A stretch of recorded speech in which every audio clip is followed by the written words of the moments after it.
अपने पिता की आज्ञा पाकर स्वेदजा भयानक अट्टहास करता हुआ कैलाश की ओर चला। वो महाकाल को कोई क्षति तो नहीं पहुंचा सकता, किंतु इससे भगवान ब्रह्मा और महादेव में वैमनस्य बढ़ेगा। नारायण समझ गए कि उस युद्ध में रक्तजा स्वेदजा से पराजित हो जाएगा। नमस्कार मित्रों, मैं नीलाभ एक बार फिर से धर्म संसार पर आप सभी का स्वागत करता हूँ। कुछ समय पहले हमने एक वीडियो प्रकाशित किया था जिसमें हमने महारथी कर्ण के पिछले जन्म दंबोधव के बारे में बताया था। इससे हमें ये पता चलता है कि कर्ण और अर्जुन की जो प्रतिस्पर्धा थी वो केवल महाभारत की नहीं थी बल्कि कई जन्मों की थी। जिन्हें दंबोधव के बारे में पता नहीं था उनके लिए तो यह कथा सुनना वास्तव में आश्चर्यजनक है, किंतु उससे भी अधिक आश्चर्यजनक कथा हमें पद्म पुराण में मिलती है। इसमें इन दोनों की प्रतिद्वंदिता का वर्णन है जो सीधे त्रिदेवों से संबंधित है। तो आज हम आपको कर्ण और अर्जुन के विषय में एक ऐसी कथा बताने जा रहे हैं जो शायद ही लोगों को पता हो। कथा उस समय की है जब परमपिता ब्रह्मा पंचमुखी थे। उनके 4 मुख चारों वेदों का पाठ करते रहते थे, किंतु ऊर्ध्वमुखी अर्थात ऊपर वाला 5वां मुख सदैव महादेव की निंदा करता रहता था। इससे रुष्ट होकर महादेव ने ब्रह्मदेव से युद्ध किया और उनका वो 5वां मुख काट दिया। ब्रह्मदेव युद्ध से अत्यंत श्रमित थे और अपना 5वां मुख कटने पर अत्यंत क्रोधित भी। उसी क्रोध एवं श्रम के कारण उनके शरीर के पसीने से एक अत्यंत भयानक दैत्य ने जन्म लिया। ब्रह्मदेव से उत्पन्न होने के कारण उसका तेज और बल असाधारण था और साथ ही परमपिता के प्रताप से उसे जन्मजात 1000 दिव्य कवच प्राप्त हुए। उसने ब्रह्मदेव को प्रणाम किया और उनसे पूछा कि वो कौन है, उसकी उत्पत्ति क्यों हुई है।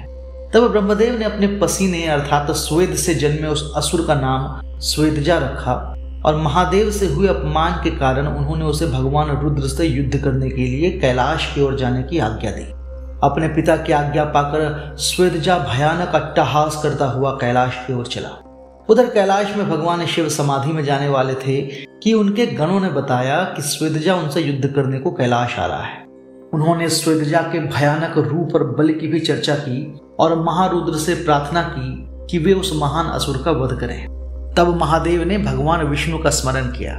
उनके आने के बाद उन्होंने श्री हरि से इसका उपाय खोजने को कहा और स्वयं समाधि में चले गए।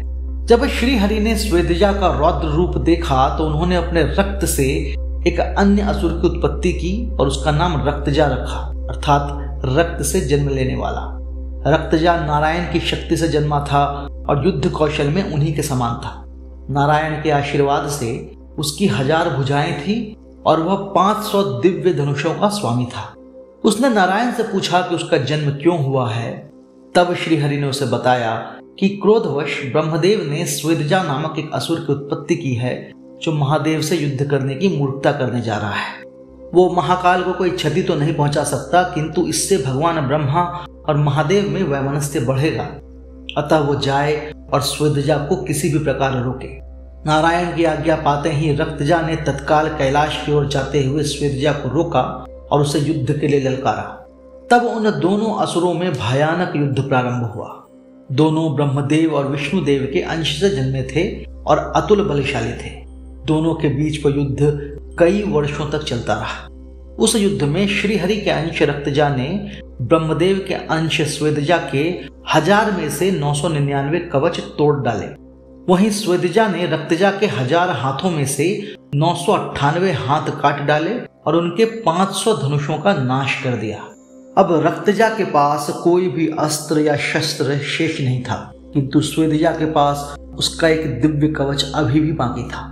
नारायण समझ गए कि उस युद्ध में रक्तजा स्वेदजा से पराजित हो जाएगा। ये जानकर उन्होंने स्वयं बीच बचाव किया और ब्रह्मदेव को समझा बुझाकर उस युद्ध को रुकवाया। रक्तजा को उस युद्ध में स्वेदजा को पराजित ना कर पाने का बड़ा दुख हुआ। उसने प्रतिज्ञा की कि अगले जन्म में वो अवश्य ही स्वेदजा को पराजित करेगा।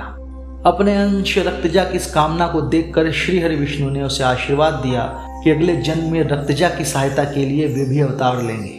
जब तक उन दोनों का युद्ध समाप्त हुआ तब तक भगवान शिव भी समाधि से बाहर आ गए। वे वहां आए और स्वेदजा और रक्तजा के पराक्रम को देखकर अत्यंत प्रसन्न हुए। उन्होंने दोनों को ब्रह्मदेव एवं नारायण से मांग लिया और फिर सूर्य नारायण को स्वेदजा और देवराज इंद्र को रक्तजा के संरक्षण का दायित्व सौंपा। समय आने पर सूर्यदेव के तेज से स्वेदजा कर्ण और इंद्रदेव के तेज से रक्तजा अर्जुन के रूप में जन्मे। उसी युग में नारायण श्री कृष्ण के रूप में अवतरित हुए।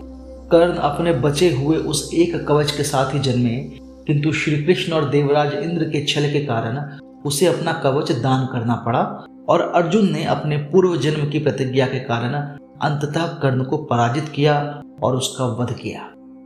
आप में से कितने लोगों ने यह कथा पहले सुनी थी? यदि आपने सुनी थी तो हमें कमेंट कर जरूर बताएं। हमें आशा है कि यह वीडियो आपको पसंद आया होगा। यदि ऐसा हो तो आप इसे लाइक कर सकते हैं और हमारे चैनल को सब्सक्राइब कर सकते हैं। इस विषय पर एक लेख हमने पहले ही धर्मसंसार.com पर प्रकाशित कर दिया है, जिसका लिंक हमने डिस्क्रिप्शन में डाला है। यदि आप चाहें तो उसे वहां जाकर पढ़ सकते हैं। यदि धर्म संसार के वीडियो आपको पसंद आते हों तो आप इसे अपने मित्रजनों और अपने परिवारजनों के साथ साझा कर सकते हैं। हम शीघ्र ही एक नई और रोचक वीडियो लेकर आपके सामने प्रस्तुत होंगे। तब तक के लिए विदा चाहता हूं। जय श्री राम।